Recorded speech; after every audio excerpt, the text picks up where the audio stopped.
Good morning. I'm not used to still being in here at this time, so this is a little bit strange for me, so bear with me. For those of you who do not know me, I am Christine Rader. I'm Director of Youth Faith Formation here at ORUUC.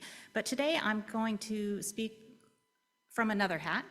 I am co-leader of our Stewardship campaign, along with the wonderful, wonderful Donna Maloney, who I am speaking today because Donna was in charge of everything that's happening in the second hour. So by her grace, we're giving her a little break for this time. But today I'm going to speak to you about stewardship, how we plan to do it this year, but most of all today I want to focus on why we are doing it. And I'm going to talk about the giving of gifts and the receiving of gifts, and I need to receive a lot of gifts from Martin today. I've got a lot of slides, but go ahead and pull that first one. So stewardship we can think of as an ethic and culture that embodies responsible planning and management of resources. Basically, that means caring for something that is valued and allowing it to grow. I'll need the next slide. And we are thinking about that here at ORUUC kind of in two parts. The first is volunteerism and leadership, and we're going to begin very soon in the next hour with our activities fair, so I encourage you to attend that and talk to people and learn about what's going on. We've also heard some wonderful testimonials from our congregants this year. We've already had a couple, and if you would like to come up here and speak and share about how serving in this community has transformed your life, please come see me or Lori. We'll be happy to do that. The other part of that is our pledge campaign, which we will begin in the winter or spring as we traditionally do. We will focus on that a bit later, but I'll be in touch, I promise. Today, though, I really want to focus on why stewardship? Why aren't we calling it a giving campaign? And why aren't we calling it just a pledge drive? I want us to think about a very special tradition in this church, and that's water communion. Now let's think about this ritual. Each of us comes to church and we bring a small amount of water, something that is special to us, something that we are deeply connected to. We come to church with this water, and then we all gather together and we pour it into bowls that represent shared meaning for each other. And then once we've combined everything that we brought, we bring it up and we pour it into water from previous years so that our past, present, and future are intertwined. I think of stewardship as also a communion.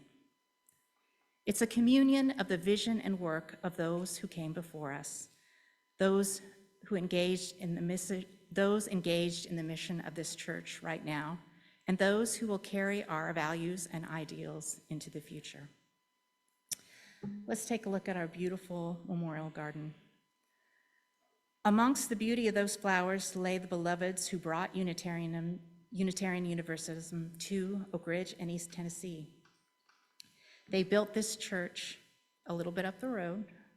They built this church and dedicated their time, money, and energy to love the hell out of this world. I want you now to look around this sanctuary. We are the inheritors of this legacy laid down for us by our elders, keepers of the mission to bring justice and joy to East Tennessee, and charged with centering love in a deeply divided world. Now I want us to think about down that hallway. We are living and modeling our values so the next generation can continue to have the skills, resources, and integrity to live in a world that often denigrates and harms. Stewardship is a communion of gifts, our time, our talents, and our resources.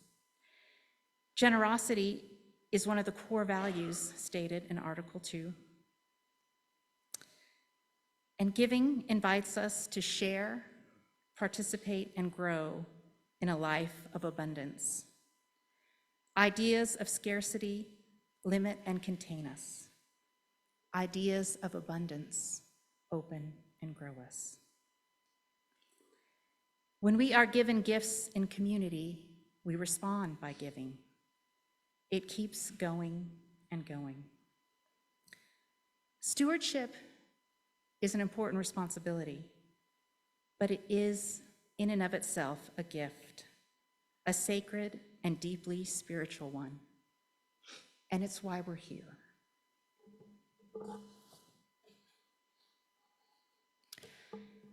Now, in the spirit of communion, I have offered my gift of a vision of stewardship.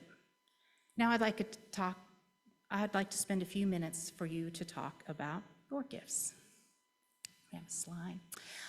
I'm going to give us all a couple of minutes, and I'd like you to, I know this can be a little scary, but we can have the gift of courage, and those of us can offer a gift of listening, and talk to those around you of what gifts have you been given in this community. And if you are new, please accept this as a gift of welcoming. You are free just to listen. But spend a few minutes and talk to one another about gifts given in this community.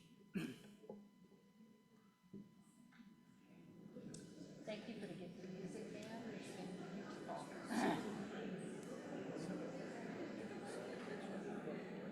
Certainly one that comes to mind.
And there's more.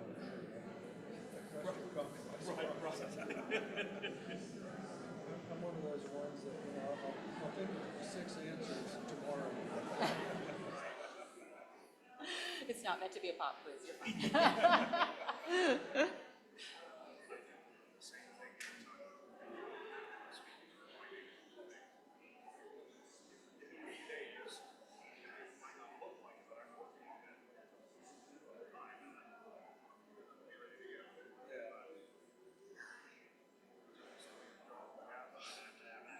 Yes.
Okay, I'm going to call us back for another one. And I must say that coming from an austere Protestant background, I love it when there's talking in church. That makes me absolutely so happy.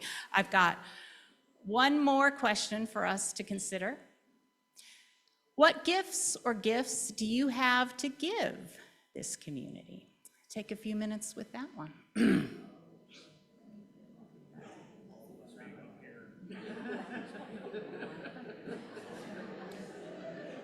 Michael, we could fill 4 pages on all the gifts. Maximus Rose.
Okay, I'll give us a 30-second warning. Go ahead and finish your conversations if you've not already done so.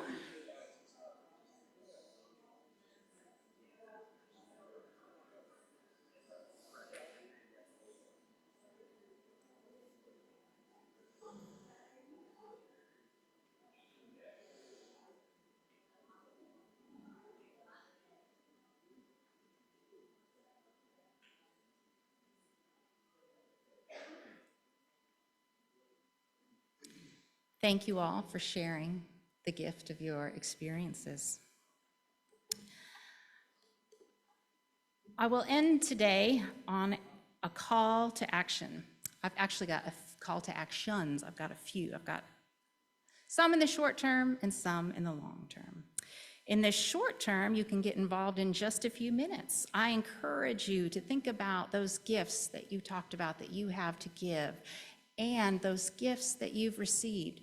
And think about that as you walk through the activities fair and see all the people sharing their wonderful gifts. And think about the ways that you can contribute your gifts to this community. For the long term, think about the gifts you give and the gifts you receive and how they promote justice and joy here in this church and out in the world. And over the next few months, I encourage you to think, dream, and inspire others to invest in this mission during pledging season and beyond, to steward ORUUC into a future that is centered in love, because it takes everybody. Thank you.